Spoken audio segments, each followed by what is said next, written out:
Okay, yeah, we are live now. Hello, everybody. Hi, Ed. I'm really happy to be here for a new episode of the Audacious Explorer podcast. Today, we are here with Ed Troxell, and this is the guy who makes business and technology stupid easy. Welcome, Ed. Hello, thank you. We were just having a chat. Sorry. I'm really excited to be here. Yeah, I'm really excited to have you here. And we were just having a chat about how Ed came up with this phrase that is funny, but also kind of speaks the truth, right? Yep. Yeah. So how did you come to to this one? So it's a funny story, actually. So when I left my full-time job at Apple, I ended up wanting to be back on my own, being an entrepreneur. And I was trying to figure out, because I can do all these things, right? I can do some web design, I can do user experience, I can do all these different things. And I was trying to figure out what can really sum up who I am and what I do for people, because it really comes down to when I talk to people and how I share that information.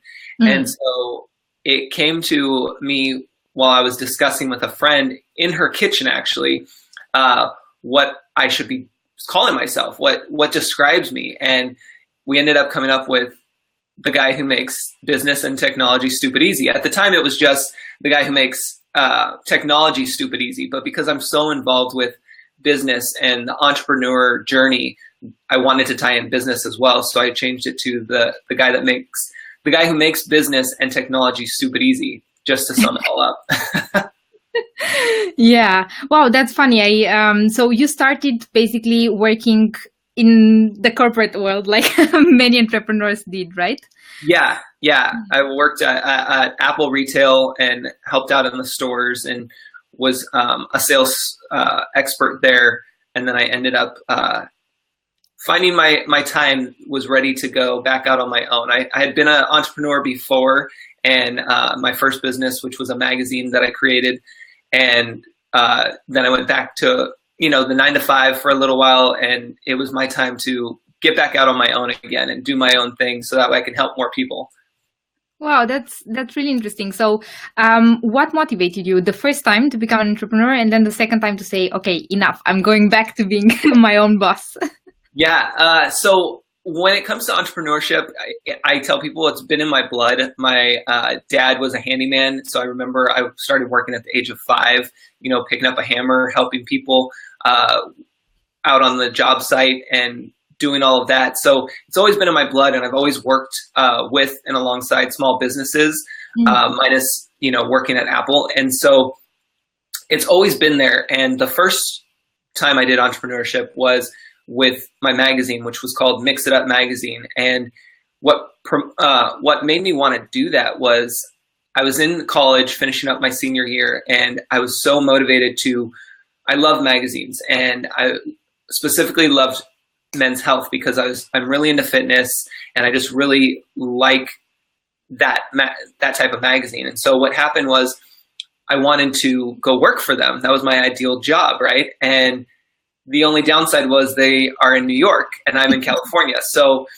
that wasn't going to work out too well. And I could have moved, but at the same time, I had everything set up here. So I thought, well, why would I go through that expense and all of that when I could just start my own magazine? So I started my own magazine. I picked up a book, I read it, things started to connect, and I thought, why not? What else am I going to do? And so I created my magazine, Mix It Up Magazine, and ran that for 2 years before deciding to call it quits and move on. Was it a print or was it online? It was actually both. I was very determined to have a physical, tangible product so that people could actually see it and touch it, because that's what I like with magazines, is that you can pick it up, fold the paper, rip the paper out, scribble all over it. You give me a magazine and you're going to get something back with scribbles everywhere, because words just speak to me, and I love quotes and all of that. So the first 2 issues were print and online, and then all 4 are online, which they are on my website. I'm in the process at this moment redoing my website a little bit more, so it's easier to find things and just fine-tuning things, because that's what I do and that's what I recommend, is just letting people know that they always need to be fine-tuning their website and thinking about that user experience. It's very interesting what you're pinpointing at, and I think that many entrepreneurs kind of hold back, and when they launch their website, they're like, "Okay, it's finally done," and don't get it that actually it's about refining and constantly learning to speak the language of your public, of the people that you are serving. Yes. Oh, big time. I always tell people a website's never going to be perfect and it's never going to be done. It's a living, breathing document. It should be evolving with you. And if you were to look at my site when I first started almost 2 years ago with Ed Troxell Creative, it's completely different than what it was. It still might have the same color tone and still that feel of, very easy to read and look at, but it's so much has changed since then. And what I'm working on now is going to be even better than what it is now, because of the fact that I want to have a better user experience. I want to be able to just provide just the right amount of information that people need so that they can keep it moving and be able to easily find what they need right away. Absolutely. Yeah. It feels that you are very focused on the people that you are serving, on your public. So you are very user-centered and probably very serving the needs of the clients, right? Centered on really, really fulfilling on that. So tell me, what kind of services and what kind of people are you accompanying now on their entrepreneurial path? Yeah. So I am very user focused because of the fact that that's who are, as an entrepreneur and as a small business owner, that's who you're serving. So you have to remember that those are your customers, those are your clients, and you want to make sure that you're helping them as much as possible because they're the ones that you want to buy your product, buy your service, invest in you, and use your time wisely with them. So for me, I help a lot of people that are 9-to-5ers or are just fresh into entrepreneurship and just need that support on figuring out what's the next step. I have a lot of people who are either going into entrepreneurship or are a small business owner. And then I also have people that are, just a mom or a dad who just want to learn how to use technology a little bit better. My group of friends, my clients, my customers, and all of their families and friends, they're my friends. We are just two individuals. It cut for a little bit, but now I can hear you. Yeah, we're just two individuals who meet up online or in person, and we just connect and we just help each other. Really, it's a two-way street. I'm not, just because you're hiring me to help you get over your technology struggle or to discover something you don't know or to help you with your entrepreneur journey, just because you're hiring me because I'm the quote expert doesn't mean that I can't learn a thing or two from you. And so that's what I always like to remind people is that, yes, I know a lot and yes, I'll be helping you, but at the same time, you're also going to be helping me because there's going to be something that I'm going to be able to walk away from our meeting together. And that's really powerful when you can understand that and express that too, because then people feel more comfortable with you and realize that they can know, trust, and like you, right? Because of that. Yeah, absolutely. And I think it's a very balanced way of collaborating with somebody. Sometimes when we feel that somebody's just helping us, then we feel a little bit indebted, and then there is just not that much space for our shining our true colors and showing that we actually have a voice. And I guess that the entrepreneurs that you are working with, and I don't guess, it's a certainty, they know far better than you who they are serving and their public. So then you are basically there to just give them the tools, but it's actually their passion and the way that they want to evoke this transformation in their business. Exactly. And that's the thing, especially when it comes to both business, but especially technology, is that, a lot of people aren't quote tech savvy, right? Or they don't think they are. And so it's very hard for people to ask for help, number one, even if it's business, but specifically technology too. It's very hard for them to ask for help because they feel like they should already know it. They feel like they should get it. And they know that it's a simple thing, but they can't figure it out. So to ask for that help is big. And then to have somebody come in, show it to them, then they feel kind of out of place, or they feel like somebody's talking down to them. So I have to go in and change all of that and encourage them. No, you can do this. You do know this. You just haven't been shown this correctly, or you just need to see it one more time. Like, repetition is key for everything, and that's technology. So, I really just have to, a lot of my work really starts off with having to, step back with the client and show them this is okay. You will understand this, and you do know where to find this stuff. You just need to be given the right tools and resources to do it. A big one comes when it comes to websites. A lot of people jump in and build their websites, and they get frustrated with that technology because they just jump in. There's a whole process that you have to go through beforehand. Even if you're doing a do-it-yourself, a DIY strategy, there's still a lot of work to do ahead of time before you even get to the computer to implement all of that. So, and not a lot of people take that time to do it, or know that they need to do that. Yeah, absolutely. It's very interesting what you are saying. And thank you for bringing to the discussion the tech-savvy myth. So it seems that you are also working on the mindset, right? Like helping people understand that nobody was born tech-savvy. And like I was not born with a key to wordpress.org. I learned just like I'm helping you learn, right? Exactly. Yeah. Technology moves so fast for us. And I've always been, even as a kid, I remember getting my first cell phone, pager actually, and then cell phone. And then every year trying to switch out for the new phone. Like, I was one of those that wanted the newest, latest technology because that's just how I was programmed. And what's great about that is that I stay on top of that technology as much as possible. Anybody can. And I can break that down for people and help them feel more comfortable about using the technology that they have. Because, everyone has an iPhone and, or some Android users there too, smartphones, right? And so what happens is they feel like they're supposed to just know, because most of these phones don't come with user manuals. You're supposed to just understand that you just pick it up and it's supposed to work. But a lot of people need that little bit of one-on-one time. They need that little coaching time where it's like, how do I make a phone call? How do I text somebody? Yeah. How do I take a proper picture? Because yes, I know how to take a picture, but how do I take a proper picture? How do I fix the lighting just a little bit to make it pop just a little bit more? It's those little things that we don't really think too much about in the moment because we're just handed this device and we're just supposed to know.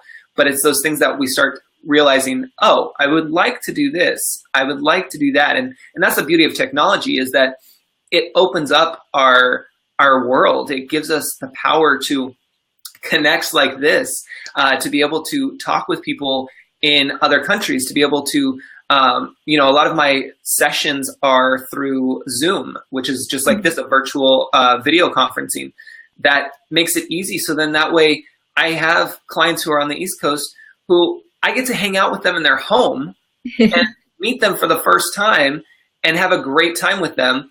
And we didn't even have to leave our home. Like, how cool is that? It's amazing. And I've had some people who have known me for a while now via Facebook, but during one of our meetings, that was our first time actually seeing each other face to face, video wise, so it was really cool. Technology is awesome. And it can allow you to do as little or as much as you want it to. You just have to find the right tools and resources, or the right person to show that to you. Yeah, absolutely. So I find that business, like systems, having a system is very helpful for an entrepreneur. I think that in every business, having a business system helps you a lot. Do you have one, and how does it look like? Yeah, systems are huge.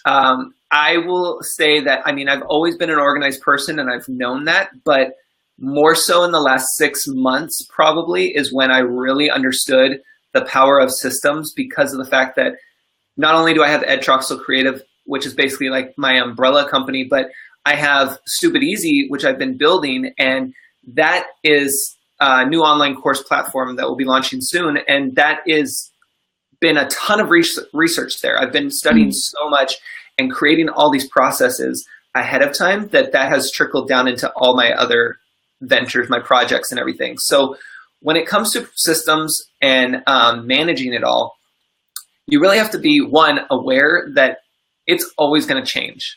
Those systems and processes, you're just like a website, right? You're going to fine tune it. You're going to find ways to make it faster, make it a little easier. So keep that in mind. And the best thing to do is literally to get pen and paper and write down first what you're thinking.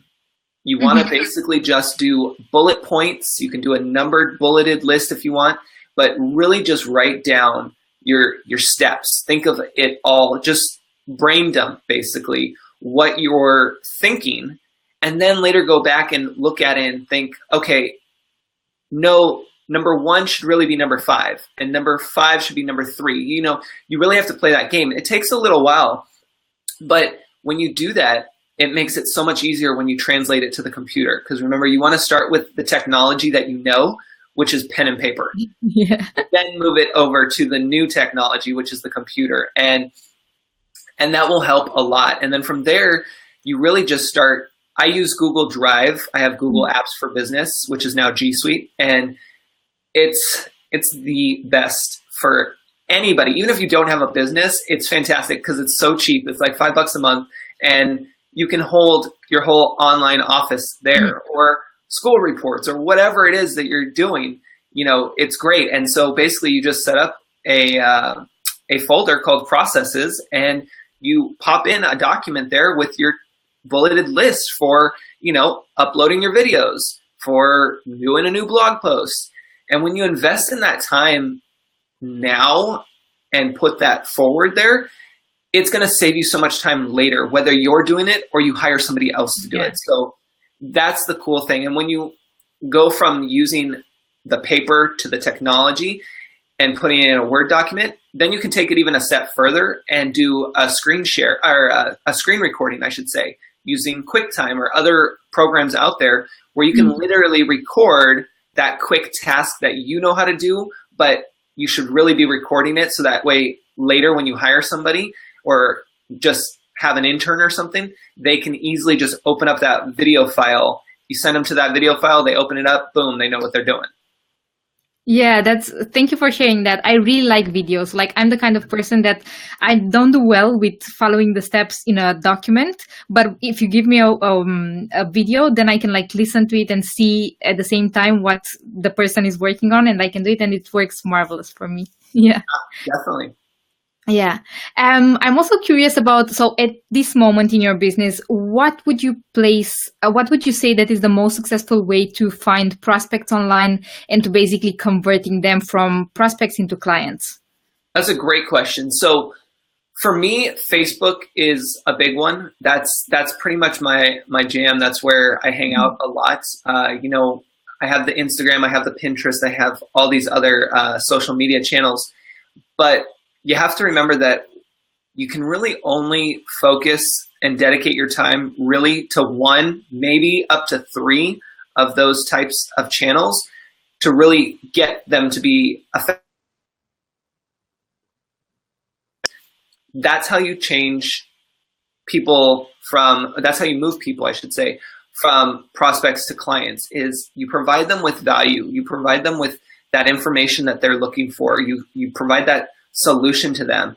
And then when they want to know the how and the why and really dive a little bit deeper, that's when they become the client. And that's when another form of that relationship takes over and you guys become stronger, a stronger bond is formed, and you're able to really understand them and their business and where they are and where they want to go.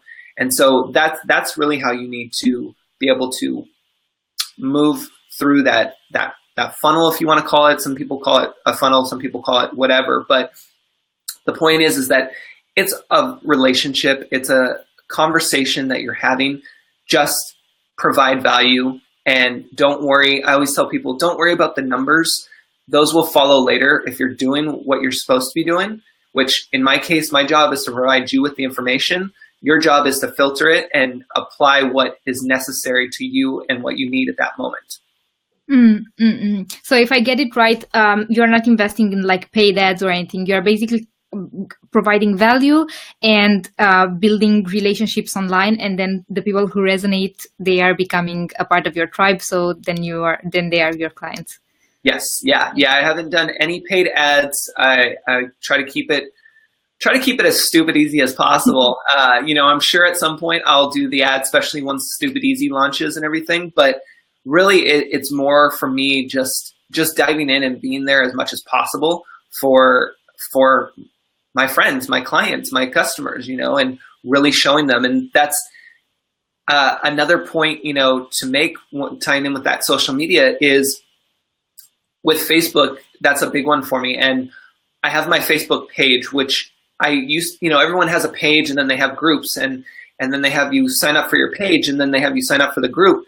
And to me, that drives me crazy, because I'm like, but why am I signing up for all these things if you're, I'm trying to focus on something. So for me, this last 6 months or so, I decided, you know what, forget about groups. For me, I'm going to be a part of groups. I just won't have my own group right now. And I focused on my page. And, Facebook doesn't like to give your page a lot of attention unless you pay for it, which is fine. But when I did that, when I focused on just building out my page and really focusing on Facebook there with no paid ads, I ended up growing my community there and really seeing my page numbers go up. Now, I'm not about those kind of numbers. I tell people not to like and follow my page unless you've reviewed the content, because I don't want to take up space in your newsfeed. I don't want you to just like my page just so I get another like number. That's not what I'm about. I'm about providing that value and having a community that engages and supports each other. So I always tell people, review the content first. And this is advice for any page, not just mine.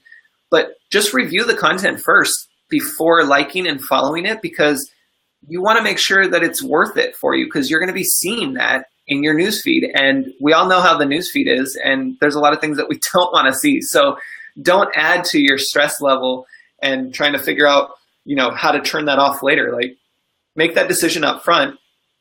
And then another tech tip, when you're looking at pages, when you like and follow a page, in order to actually see that content, at least a little bit more, you want to change your following settings by clicking on following and turning it to see first.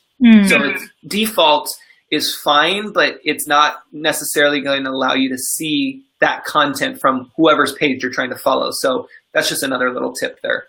Yeah, thanks for sharing that. I really like this approach. I can echo there. I think that we are also becoming pickier and pickier because there is so much information. There are so many people that are providing more or less similar services. So we are becoming pickier. And I like that. I like the fact that we are becoming not pickier, but more, I think it's more responsible of the way that we are using social media and the way that we are engaging with information. So thank you for mentioning that. Yeah, definitely. And it's true, you really have to be conscious of what you're saying you want to see and what's taking up your time, because remember, you only have so many hours in the day. And if you're trying to run a business or you want to run a business, you cannot be going through your news feed like crazy and just viewing stuff. I was going to say, you can't be on Facebook all day, but part of my job is to be on Facebook all day. But I have to limit my time as well, because, one click or one scroll leads to, 20 minutes, 30 minutes down the road. And you're like, wait, where did my time go? So you have to be conscious of how you spend your time on social. Yeah. So you mentioned a couple of times, I forgot the name, Stupid Easy, right? Yes. This is your new project. What is it all about? Yeah, so Stupid Easy, which is stupideasy.com, is a new online course platform that I will be launching soon that is really for anybody who's trying to create an online course or already has an online course created. So what people can do right now, if they go to stupideasy.com, at the time of this recording, it's a landing page, so they can be notified to get notified to be on the list when we go live. They'll also get my top 5 apps that course creators should know about to help them kind of get in that mindset of creating courses for those who aren't already creating them. But what's going to be awesome about this is that it's a new platform that isn't really out there, and I've taken a lot of what I've seen out there and what people are asking for and wanting and kind of rolled it all together to create a really streamlined platform that is not only easy to use so that you don't have to be tech savvy to be able to create a course. Because I feel like there's so many of us that we all have stories, we all have things that we can teach people, but a lot of the times the technology factor is what holds us back from being able to express that and to teach that, right? And so I want to help that, and I want to be able to empower people to utilize the technology and be able to create those courses. So that's a huge part of it. And then also being able to allow people to share and be part of a community. So it's not just here's my website type thing. You know, it actually gets more involved with the community aspect. And it will be cool because it doesn't take a portion of your sales, which is nice, like a lot of the other platforms do. So it has a lot of great benefits to it, and it definitely, if anybody's interested, they should be on that list because it's definitely going to help them once we go live. So it's a lot of fun. Yeah, so stupideasy.com. You can see the link right now on the screen, and you're gonna find also the link in the comments of this video. Cool. I have a couple of questions more. What does business success look like for you? For me, it's seeing my clients and even prospects being able to move forward and to be able to share what they were able to accomplish by the little advice that I might have given them. That's really what comes down to it. You know, I did a recent Facebook Live on photo shoot because there was one day where I wanted to take photos for my new website of, you know, I wanted to have a photo shoot for me to be able to put new photos up on the website. And I was by myself because, you know, entrepreneurship's a little bit lonely. And I decided, you know what? I have the lights. I have my new selfie stick that's also a tripod. I'm just going to try it myself. I have an hour, so let's do it. It was the best photo shoot, and the photos came out so good that I took of myself that I ended up doing a Facebook Live to share with people how they can do their own, what I referred at the time as baller on a budget photo shoot that allows you to do that. And I always want people to share their feedback with me and to share, you know, if they've learned something from me. And what was cool is over on the Facebook page, because that's also how I tie in the Facebook, the social, is that the Facebook page allows people to share their comments and provide resources, especially when I'm not live. So what was cool is after that, I had people share over there with me and my community that they tried it at their home, the same tips, and they had great photos taken, and they didn't have to go spend a ton of money, and they didn't have to go do X, Y, Z. So for me, when I hear those success stories, whether they're small wins or big wins, that's what success for my business is. If I got paid, great, but that's not a factor, you know, of it being successful for me. It's really seeing people grow and to be able to be empowered on what I taught them. That's really what it comes down to. Wow, that's really that's really beautiful. A little bit idealistic, I think, but I guess that also when you do what you want and when you do it with passion and you are really serving other people, the financial aspect is kind of like magically taken care. Well, it's one of those things that, you know, everyone, including entrepreneurs especially, we're always going to stress out about money. We're always going to worry about those finances. Yeah. And you know, there's a time and a place where you have to really make sure that you're not doing free all the time. But when you're doing what you're supposed to be doing and when you're passionate about it, the numbers will come later. And they always surface. It may be a little longer than you wanted, but they always do surface. Yeah. I know that we mentioned something. So you are preparing a podcast too. Yes.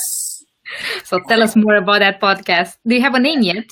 Yeah, I am so excited to be doing this. The podcast is called Yes to Entrepreneurship, and it's the podcast that will cover the conversation you don't hear. So right now, there is a landing page on my website that allows people to, basically check out the landing page. There's not a whole lot there, and to sign up to be guests. However, I feel like I might have to cut that off soon because I think there's a lot of content already there. I have a lot of signups, which is great, and I haven't really promoted it. But basically, the podcast is going to be about the conversations that I have with other entrepreneurs and even some soon-to-be entrepreneurs. And it's really just going to go over the conversations that we don't necessarily have publicly. Some of us might, but a lot of us are probably just having this with ourselves, in the mirror, hanging out in the car by ourselves talking, or hanging out with other entrepreneurs discussing, oh, did you know that you could do this? Or, do you feel this way? Are you frustrated about this? Just really diving deep. And so the whole point of the podcast is basically it's just a conversation. And what's cool is my listeners will basically be eavesdropping in on the conversations that I have with fellow entrepreneurs. So it's really just going to be very casual. I'm really excited about it. I'm trying to keep it as low key as possible, especially when it comes to the tech part, because not only do I want that, but I also, I'm the guy that makes the business and technology stupid easy. So I want to make sure that I try to keep that when I do projects as much as possible like this, because people are going to ask me, how did I do it? When they hear it, they're going to want to know, what was that process for me? And I don't want to have to, unless I absolutely need to, I don't want to have to be like, oh, well, you get this $200 mic and you get this huge recording booth downtown. That's not what I'm about. I'm trying to make it stupid easy. So I want to use as little as possible, so that way it will empower you, the listener, to be like, okay, I can do this. This is simple. There's a lot of things that goes into it, but I want to make it as simple as possible. Yeah. And I think it's I like this. I like the fact that more and more people are showing up as they are, sometimes in their jumpers. I used to do that because we feel that we have something to deliver, and it's not about being the unique person or the only person that does that. It's about being one of the other hundreds of people who have a voice and who have something that they want to share with the rest of the world. So thank you for carrying out this kind of work and empowering other people to just show up as they are. Yeah, we all have a message that needs to be heard. And, especially when starting out live on video, because that's the biggest thing right now, right? It's Facebook Live, Periscope, all these live broadcasting. And most of us, I feel like, aren't prepared for being on live camera, because we feel like we have to be perfect, that we're used to, well, those are just movie stars that are on camera, and those are, TV anchors who have all this practice and everything. So now that it's open to anybody to be on live, we get so caught up with, okay, is my lighting right? Is my hair right? Do I have anything in my teeth? Do my clothes look good? Do I need the perfect backdrop? And, obviously some of those are nice to have, and you want to be presentable, but really it's about getting your message out there, and not worrying about those numbers. Don't worry about how many people show up to your broadcast live, because people have to work. People have things to do. They can't sit there and watch, your 15, 20, 30-minute video live. You're lucky if you get 30 seconds of their time live. So, but they'll keep the replay. They'll watch the replay later. They may or may not comment. So, we get so caught up in those, what I call vanity metrics, where it's the likes, the comments, the shares, that we forget it's really about just putting your message out there. And when you can just relax and think about what you want to put out there and deliver, everything else is just whatever, and it will just naturally form. And it will come together, and then you'll start to see that you become comfortable on camera, and that then people are going to start watching a little bit more, and then you'll start seeing the activity a little bit more pick up. It takes time, but it definitely does help when you just focus on saying what you got to say and getting on it and going about your day. Yeah. Music to my ears, because I'm constantly looking. So one person is watching now, 6 person were watching just 5 minutes ago. Yeah. Yeah. We get caught up in that, and we want those numbers. And it's just like when I was doing my sales job. I didn't worry about the numbers, and it showed. And at the end of that year, I was number 1 in sales. Nobody was close to me. It was because I wasn't focused on the numbers. I was focused on the user experience, the customer experience, and delivering the right information that the person needed. That's all. And then later, that's what happens. So the numbers do follow if you're doing what you're supposed to be doing. Yeah, great. Thank you. I heard you several times mentioning that. So when you're doing what you're supposed to be doing, and that is for you to decide, yep. then everything else kind of follows. Exactly. Yeah. So one last question. I'm very curious about whom you find inspiration from. Do you draw inspiration from certain people, or where do you draw your inspiration from? Yeah. So I have a great, I always refer to my friends and my family and people who are close to me, like business mentors. And you could use the word coach, I guess, too. I always like to talk about mentors and everything. I say that they're my team. And so what I tell people is they need to be building their team and thinking about their team. And that doesn't mean hiring somebody. That just means, who are you surrounding yourself with? And I've been blessed to have so many amazing, talented people around me that I draw my inspiration from them. It's kind of, I can relate it to working out, right? So I don't know how many people watching or listening will relate to this, but when it comes to working out, I can do a basic workout routine, but I'm not going to necessarily push myself unless I see or know someone who's pushing themselves. So that's why I go to the gym, because I get to see people, one, because entrepreneurship's lonely, so I get to get out of the house and see people. But two, I get to see people who are working hard to get to where they want to be. They have a goal in mind and they're working hard. That motivates me to push myself towards my goals and to be able to even raise the bar a little bit and get that workout done. So I do the same thing when it comes to business and drawing inspiration from others, is that I want to be that helpful resource. I want to be a part of the cool kids, right? Those very talented, very focused, who also know how to have fun. And so I have a really great team, a great group of people who I can draw inspiration from. A lot of them are in Facebook groups. There's quite a few that we call each other rich friends, because we're part of this yacht club where Nicole Walters, she's a very well-known on Periscope and Facebook now, and just blowing up for helping people and being a part of that business group that she has created. And so there's just so many things that I can pull from different people and be able to work and put together. So it's a lot of fun, and I really just enjoy working with people, because then I'm not alone, but I also get to help others. And like I said, that's a two-way street. They're helping me because whatever they're saying or doing is motivating me to do more and to help more. Absolutely. And now I became curious, because I really want to talk about this part about fitness and health, like healthy lifestyle. I'm really big on that, and I truly believe that it plays a capital role in building a successful life and a successful business. And just last week, I think, I did a short 20 minutes live about how hitting the gym helped me become more successful. Yes, because I really, I spend 2 hours per day in a gym, even on Saturdays. And I'm also very grateful, because I was watching Marie Forleo, and and she was saying that she's that kind of a person who goes, who at the gym, she's looking around, and then she sees that some people are really struggling, and she looks at them and she's like, you've got 10 push-ups more in you, just let them out. And I'm exactly that, and I'm obnoxious at that point. Yep. Yeah. I knew I liked you. Yes, this is exactly what I'm talking about. I love fitness. So you just open up a can of worms. But yeah, I'm the same way. a lot of people have their things about working out. Then they also have their things about going to the gym.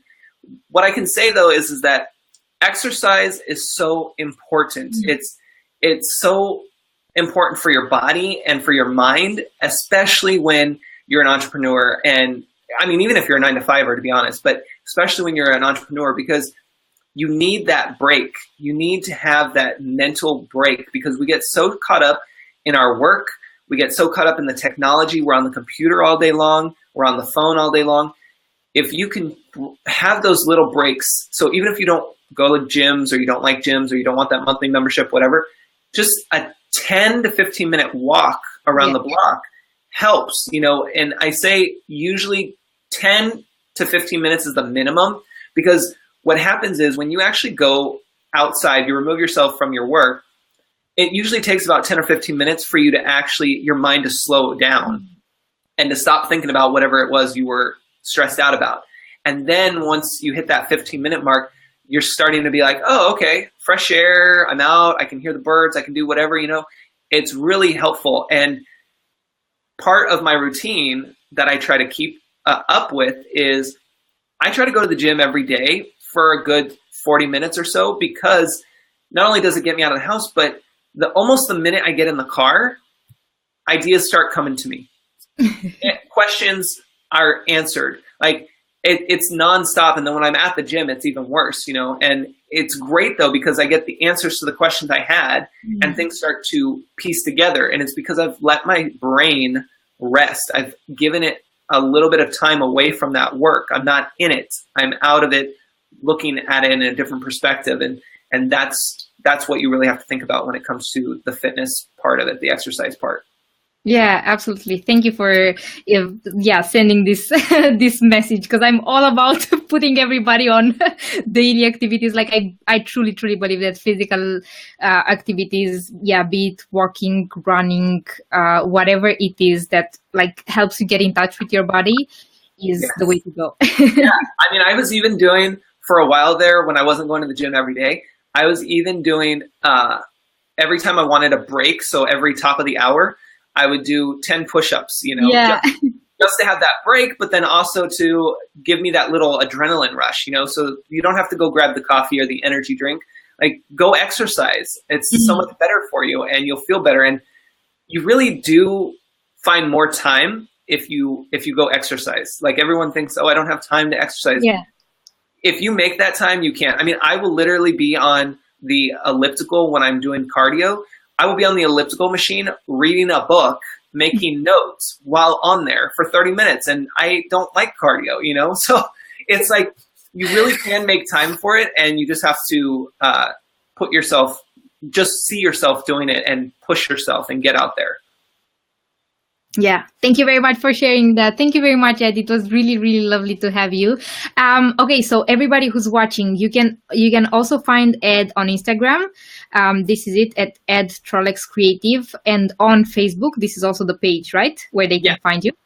Yep. Okay, great. So I'm putting all the links here. You will also find the links in the description of the YouTube video. So this video will also be uploaded to YouTube.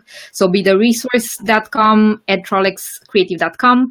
And then you mentioned something about the 5 apps that everybody should have. Yeah, so if anybody goes to, and you can find this link at betheresource.com, or if you just go to stupideasy.com, when you sign up for the Stupid Easy email notification, you will actually be able to receive the top 5 apps that I believe every course creator should know about. So even if you're not a course creator, it's probably going to be in your near future. So you still want to sign up. But when you sign up there, you just basically are going to get that, and then I'll notify you when Stupid Easy goes live. And there's actually a lot of helpful tips that I'll be sending to that list. So feel free to do that. And then if you just want my regular newsletter, you can do that on the same page, betheresource.com. It's just under Ed Troxell Creative. So I've basically built betheresource.com to be a nice, clean landing page for my different businesses. So then that way it's easy for people to find exactly what they need. So you have both those newsletters there for you. Great. So all the links will be available for you in the description of this video. Thank you very much, Ed, for being with us live today. Is there anything else that you would like to add? No, this was great. I love it. Thank you so much. And I hope that your viewers and listeners learned a little something extra today. And if you did, feel free to share with me over on the Facebook page. I love to hear what you guys think and what you guys come up with. Absolutely, absolutely. I learned a lot already, so I'm sure that the people who are watching were also very enriched by the content that you provided. And we are looking very forward to your podcast. Yes, thank you so much. I appreciate it. Thank you. Have a happy day. Have a happy day, everybody. Thanks for watching. Bye.